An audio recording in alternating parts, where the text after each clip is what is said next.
ગુજરાતના આણંદથી શરૂ થયેલી એક અદ્ભુત ટેકનોલોજી હવે સમગ્ર દેશમાં ક્રાંતિ લાવવા માટે તૈયાર છે. હા, વાત થઈ રહી છે ડિજિટલ FFR ફ્રેક્શનલ ફ્લો રિઝર્વની, જેણે મેડિકલ ક્ષેત્રે એક નવો ઇતિહાસ રચ્યો છે.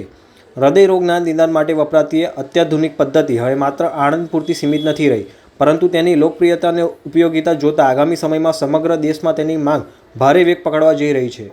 મારું નામ અમિત શાહ છે અને હું ફાઉન્ડર છું digitalffr.comનો.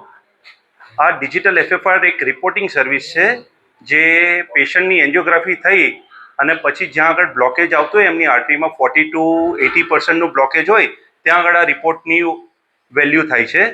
આ રિપોર્ટ એક સાયન્ટિફિક વેલ્યુ આપે છે, એક પ્રિસાઇઝ ઇન્ફોર્મેશન આપે છે, જેનાથી doctors can take a call.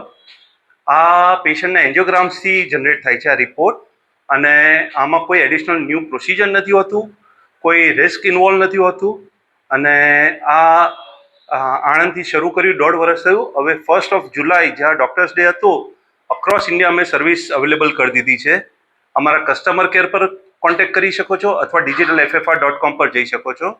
આ ટેકનોલોજી ફોરેનમાં વર્ષોથી ઉપલબ્ધ હતી, જે €600 લઈને $1,100 સુધી હતી, અને ઇન્ડિયામાં વેરી નોમિનલ કોસ્ટે આ લોન્ચ કરી છે. તો દરેક પેશન્ટ બેનિફિટ થશે, અને આ એક ઇનિશિયેટ છે ડિજિટલ ઇન્ડિયા તરફ, ડિજિટલ હેલ્થકેર તરફ. નમસ્કાર, હું doctor Suresh Bhoi, consultant radiologist, Vivaan imaging centre.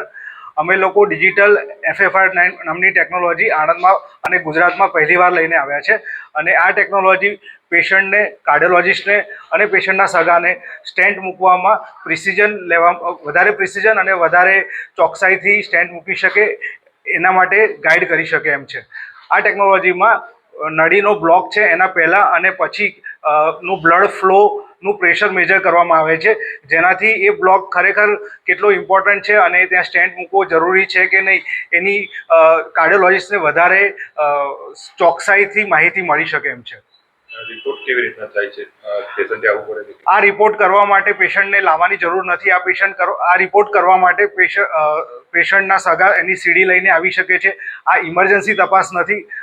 સીડી ગમે ત્યારે તમે લઈને આવી શકો અથવા તો અમારી વેબસાઇટ પર એને અપલોડ કરી શકો, અને સીડી અપલોડ કર્યાના 2 થી 24 કલાકની અંદર આનો રિપોર્ટ જનરેટ થઈ શકશે.